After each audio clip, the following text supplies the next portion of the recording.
This was a trial that was done by the Children's Oncology Group, which is a group of a little over 200 centers that treat children and young adults with cancer.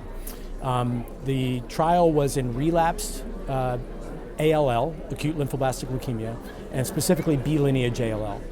So the trial was designed to try to improve on the cure rates of standard of care for this situation.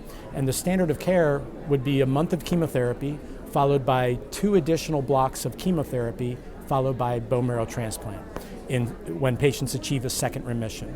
And so the question we asked on the trial is whether one of the new immunotherapy drugs called Blinatumomab could improve on chemotherapy as consolidation therapy prior to bone marrow transplant.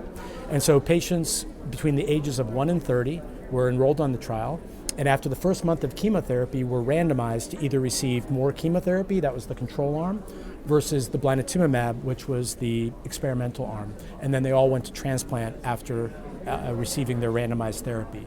And we are very excited to share at this meeting that the results show that the experimental arm, the Blinatumomab arm, showed about a 20% improvement in cure rates compared to the control arm. And so this really has established a new standard of care for these patients that traditionally have had a very low cure rate. So the main conclusions were that the experimental arm, the Blinatumomab, resulted in lower rates of toxicity, in higher rates of conversion of patients from a state of having residual disease in their bone marrow, so-called MRD positive to MRD negative, and then also a higher proportion of patients successfully reaching bone marrow transplant. And ultimately, those 3 factors translated into a better overall survival. And that was the primary endpoint of the study, was could we, at the end of the day, cure more patients with the immunotherapy than with standard chemotherapy? And in fact, we were able to do that. These results really are going to apply to patients up to the age of 30, because those are the patients that were eligible for the trial. In fact, in older adults, the imperative to use immunotherapy instead of chemotherapy is even stronger, because older adults don't tolerate standard chemotherapy nearly as well as younger patients do. And so in the older adults, actually, the immunotherapy is being used even earlier in the disease process than it is in children and young adults.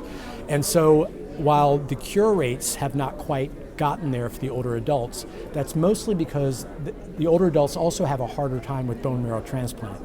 And so the hope is that the immunotherapies can be optimized such that the older adults can have better survival, but without requiring a bone marrow transplant.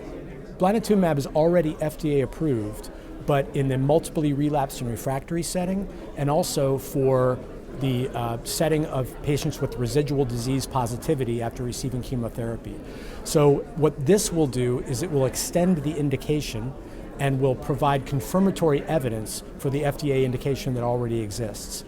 The FDA had granted conditional accelerated approval to Blinatumomab for the MRD positive setting, and this study was one of the confirmatory studies that was required to be positive if the drug was going to keep that indication. And it has, in fact, been positive, and so we suspect that the drug will be able to remain available for patients through the FDA approval process for the future as well.